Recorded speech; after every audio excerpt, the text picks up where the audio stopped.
Bismillahirrahmanirrahim. Assalamualaikum warahmatullahi wabarakatuh. Alhamdulillah. Alhamdulillahi rabbil alamin. Wa bihi nasta'in wa ala umuri dunya waddin. Wassalatu wassalamu ala asrafil anbiya'i wal mursalin wa ala alihi wa sahbihi ajmain. Alhamdulillah, puji serta syukur tak henti-hentinya selalu kita panjatkan kehadirat Ilahi Rabbi Allah Subhanahu wa taala yang terus dan terus memberikan kita berbagai macam nikmat, sehingga alhamdulillah di kesempatan hari ini Allah masih mengumpulkan kita untuk sama-sama bareng duduk bersama-sama mempelajari training sholat khusyuk. Salawat training salam juga tak henti-hentinya kita panjatkan kepada junjungan panutan Habibana Nabi besar Muhammad Sallallahu Alaihi Wasallam. Baik Bapak dan Ibu semuanya, sahabat cinta Quran yang disayang Allah, selamat datang Bapak Ibu semua di training Cinta Quran Learning. Insya Allah di kesempatan hari ini kita berada di training sholat khusyuk yang akan didampingi oleh salah satu guru kita dari Cinta Quran Learning, yaitu Ustadz Harun Ar-Rasyid. Lantas, apa saja sih materi di training sholat khusyuk ini? Yang pertama, kita akan mempelajari apa sih sholat khusyuk itu, dan juga faktor apa saja yang akan mempengaruhi sholat khusyuk kita. Dan juga nanti di akhir sesi akan ada sedikit praktek, jadi silahkan bagi Bapak dan Ibu semua boleh disediakan alat sholatnya, sajadah, sarung, dan juga mungkin bagi ibu-ibu boleh mukena untuk sama-sama kita mempraktekkan sholat khusyuk. Dan juga mari kita sama-sama luruskan niat kita supaya harapannya adalah setelah mengikuti training bersama kami, Bapak dan Ibu semua bisa lebih merasakan nikmatnya sholat, lebih merasakan nikmatnya berbincang-bincang dengan Allah Subhanahu wa taala, dan supaya Allah berkahi pembelajaran kita di kesempatan hari ini. Kita sama-sama buka dengan membaca basmalah. Bismillahirrahmanirrahim. Baik, Bapak dan Ibu semuanya, sahabat cinta Quran yang disayang Allah Subhanahu wa taala, sudah disiapkan alat tulisnya? Karena alhamdulillah guru kita pun juga sudah hadir di tengah-tengah kita semua, dan insya Allah sudah siap untuk membimbing kita di kesempatan hari ini. Maka kepada Ustadz Harun, waktu dan tempat saya persilakan. Tafadhol Ustadz.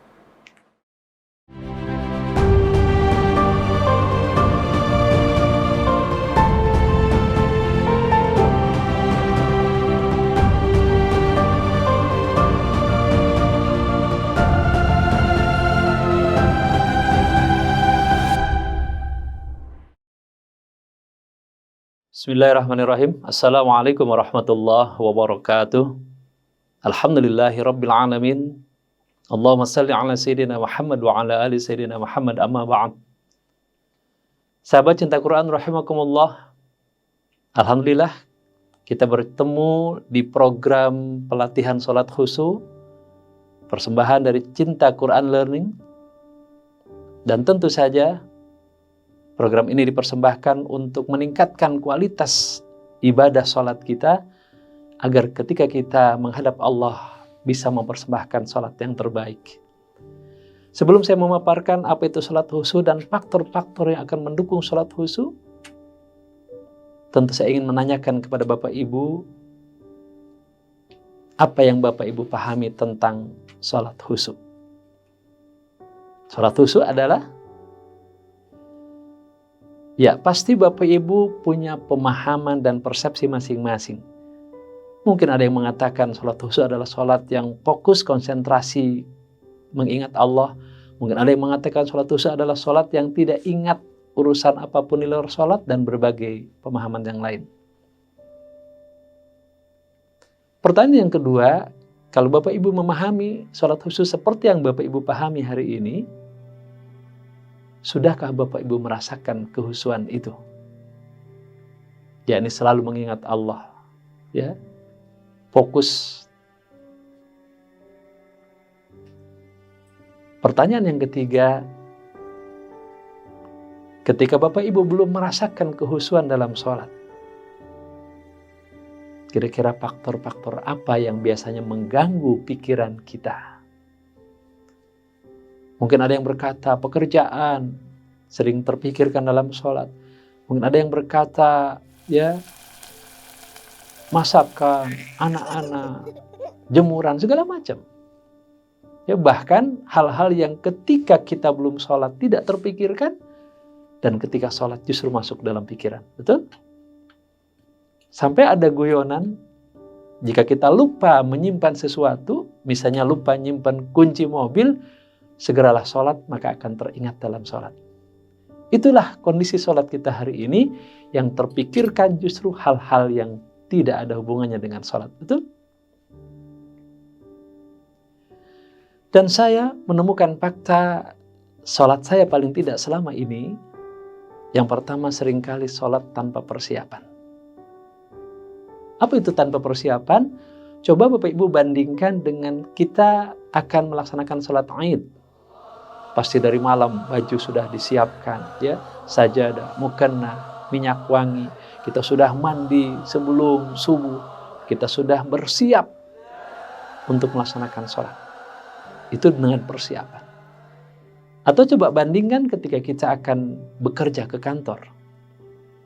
Pasti kita juga akan mandi, ya, akan ganti baju yang terbaik, minyak wangi, sepatu sudah mengkilat, kendaraan sudah dicuci, sudah sarapan, dan pekerjaan yang akan dibawa ke kantor pun sudah kita persiapkan.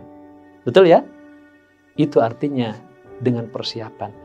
Tapi coba perhatikan sholat kita sehari-hari yang sholat wajib 5 waktu itu seringkali nyaris tanpa persiapan. Bahkan ketika azan sudah berkumandang pun kita masih tenang-tenang saja. Tidak mempersiapkan fisiknya, tidak mempersiapkan pakaiannya, apalagi hati dan pikirannya. Fakta yang kedua yang sering kemudian saya alami dulu adalah sholat kita terburu-buru. Gerakannya terburu-buru, bacaannya terburu-buru. Apalagi kalau kita ada janji dengan seseorang, seringkali sholat kita korbankan demi memenuhi janji dengan manusia. Betul? Padahal Masya Allah kalau kita renungkan, janji dengan Allah sebenarnya sudah lebih dulu daripada janji dengan manusia. Tiba-tiba ketika kita ada janji dengan manusia, apalagi itu urusan bisnis, janji dengan Allah dikorbankan. Kita lebih memilih bertemu dengan makhluk Allah daripada Allah SWT pencipta makhluk itu. Yang ketiga, seringkali sholat kita bacaannya tanpa penghayatan. Kita seringkali tidak memahami apa yang kita baca, apalagi sampai menghayati. Sebagai contoh misalnya, ketika kita membaca bacaan duduk di antara 2 sujud saja misalnya, kita baca dengan cepat, Rabbighfirli warhamni wajburni warfani warjukni wahdini wa'afini wa'afani. Padahal Masya Allah kalau dihayati betapa saat itu kita sedang memohon kepada Allah. Rabbighfirli, wahai Rabbku, wahai Tuhan yang menciptakan dan mengatur diriku, mohon Engkau berkenan mengampuni dosa-dosa. Warhamni, wahai Rabbku, mohon Engkau berkenan, ya, membelas kasihani aku, menyayangi aku. Wajburni, wahai Rabbku, mohon tutup segala aibku, cukupkan segala kekuranganku. Warfa'ni, wahai Rabbku, mohon Engkau berkenan mengangkat derajatku. Warzuqni, wahai Rabbku, mohon kiranya Engkau berkenan untuk memberikan rizki kepada aku. Wahdini, wahai Rabbku, mohon kiranya Engkau berkenan memberi petunjuk kepada aku. Wa'afini, wahai Rabbku, mohon Engkau berkenan, ya, menyehatkan aku, mensejahterakan aku. Wa'fu anni, wahai Rabbku, mohon kiranya Engkau berkenan memaafkan segala hilaf dan salahku. Masya Allah, terasa penghayatan Rabbi, Rabbku. Atau ketika kita membaca suratul Fatihah, Iyyaka na'budu wa iyyaka nasta'in. Kita baca tanpa penghayatan. Padahal Masya Allah, kalau kita pahami maknanya dan dihayati, Iyyaka na'budu, iyyaka hanya kepada Engkau ya Allah. Na'budu, kami menghamba, menyembah, taat, tunduk dan patuh. Wa iyyaka, dan hanya kepada Engkau ya Allah, nasta'in, kami memohon pertolongan dalam rangka mentaatimu dan meraih ridhamu. Iyyaka, kepada Engkau. Harusnya kalau iyyaka yang diajak bicara hadir di hadapan kita. Bukan iyahu, bukan kepadanya, tapi kepada Engkau. Namun selama ini kita tidak menghayati itu. Yang keempat, Bapak Ibu, sahabat cinta Quran rahimakumullah, seringkali sholat kita tanpa kesadaran. Refleks saja, bergerak otomatis. Kita nggak sadar sedang membaca apa. Kita sering nggak sadar ini gerakan apa, rokaat keberapa, dan kita pun tidak menyadari kita sedang menghadap siapa. Yang kelima, seringkali sholat kita mindsetnya hanya sekedar menggugurkan kewajiban. Saya kan sudah sholat, berarti sudah selesai dong kewajiban saya. Akibatnya apa? Fakta yang keenam, kita jarang atau bahkan mungkin tidak pernah mengevaluasi sholat kita. Apakah sholat kita sudah syarat sahnya terpenuhi? Apakah rukun-rukunnya sudah terpenuhi? Atau apakah sholat kita sudah khusyuk? Ini paling tidak yang saya rasakan sebelum ini. Dan mudah-mudahan Bapak Ibu tidak merasakan hal yang sama. Tapi kalau juga merasakan hal yang sama, tentu muncul sebuah pertanyaan. Apakah kita akan biarkan sholat kita seperti ini tanpa persiapan, terburu-buru, tanpa penghayatan, tanpa kesadaran, hanya menggugurkan kewajiban dan tidak pernah dievaluasi? Tentu ini amat sangat membahayakan diri kita kelak di hadapan Allah saat kita mempertanggungjawabkan sholat kita. Bapak Ibu, sahabat cinta Quran rahimakumullah, kita akan sama-sama mengevaluasi sholat kita.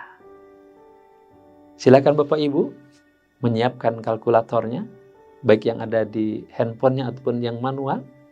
Sudah siap?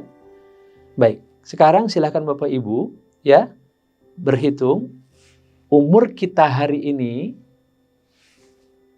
Sekali lagi, umur kita hari ini dikurangi 15. Sekali lagi, umur kita hari ini dikurangi 15 sama dengan sekian.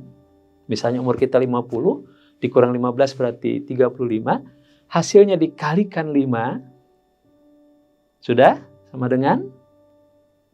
Hasilnya dikalikan lagi 365 sama dengan sekian. Sekali lagi Bapak Ibu, umur kita hari ini dikurangi 15 sama dengan sekian, dikali 5, sudah sama dengan sekian, hasilnya dikali lagi 365. Maka Bapak Ibu akan mendapatkan angka itu. Sudah dapat angkanya? Baik. Pertanyaan saya adalah, Bapak Ibu menyadari tidak itu angka apa? Ya, itu adalah angka sholat yang kita lakukan sejak kita balik sampai hari ini. Tentu dengan catatan sholat kita tidak bolong-bolong dan dianggap baliknya usia 15 tahun. Karena boleh jadi ada yang balik sebelum usia 15 tahun, betul? Berarti ditambah lagi angkanya. Yuk kita coba renungkan dan kalkulasikan. Ternyata bukan baru 100, 200, 1000, 2000 kita melakukan sholat. Sudah puluhan ribu. Bayangkan, puluhan ribu itu kalau kondisinya seperti yang saya paparkan tadi. Tanpa persiapan, terburu-buru, tanpa penghayatan dan seterusnya. Masya Allah, apakah sholat seperti ini yang akan kita persembahkan kepada Allah? Coba bayangkan bagaimana dari puluhan ribu sholat kita itu tidak ada satupun yang berkenan di hadapan Allah. Ketika sholat kita dihadapkan kepada Allah, diperiksa oleh Allah, dihisab oleh Allah, Allah kecewa dengan sholat kita. Astaghfirullahaladzim. Ya Allah, kiranya Engkau berkenan mengampuni dosa-dosa kami, mengampuni kelalaian sholat kami. Kiranya Engkau berkenan, ya Allah, memaafkan atas segala kehilapan sholat kami selama ini, ya Allah. kami menyadari ternyata salat kami memang masih seperti itu ya Allah. Fisik kami menghadap Engkau sementara hati dan pikiran kami berpaling dari Engkau. Kami bahkan tidak menyadari sedang berbicara dengan siapa. Kami bahkan tidak menyadari sedang menghadap siapa, sedang bermunajat kepada siapa. Astagfirullahaladzim. Astagfirullahaladzim. Astagfirullahaladzim. Ya Allah, mohon Engkau berkenan menerima salat kami dengan segala kekurangannya ya Allah. Kami takut dan khawatir ketika menghadap Engkau nanti. Engkau kecewa dengan salat kami. Engkau murka dengan salat kami. Karena salat kami tidak untuk mengingat Engkau, tapi mengingat hal-hal yang selain Engkau. Astaghfirullahaladzim.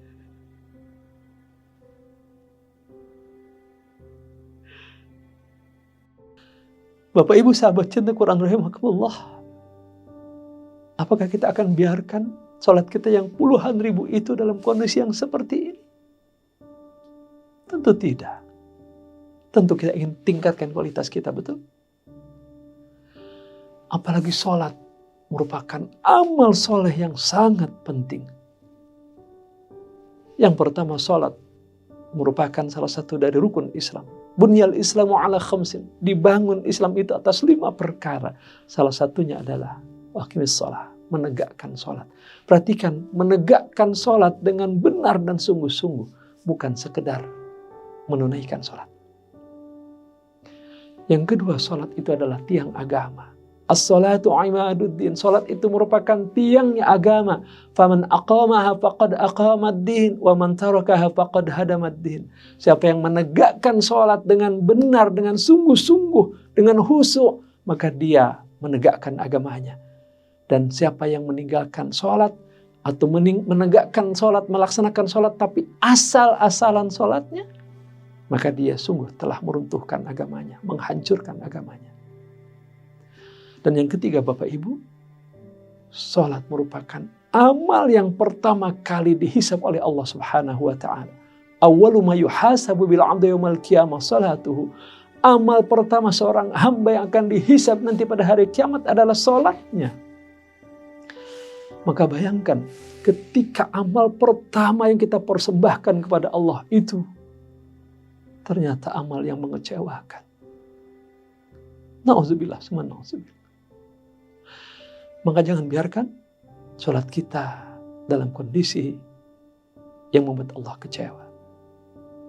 Bapak Ibu rahimakumullah, mudah-mudahan pengantar ini bermanfaat buat ibu, bapak, dan juga kita semua, agar kita bersiap-siap untuk meningkatkan dan memperbaiki kualitas salat kita. Dan untuk pemaparan lebih lanjut, silakan Bapak Ibu mengikuti video yang kedua. Kita akan bedah apa itu salat khusyuk menurut para ulama dan faktor-faktor apa saja yang mendukung salat khusyuk. Demikian. Assalamualaikum warahmatullahi wabarakatuh.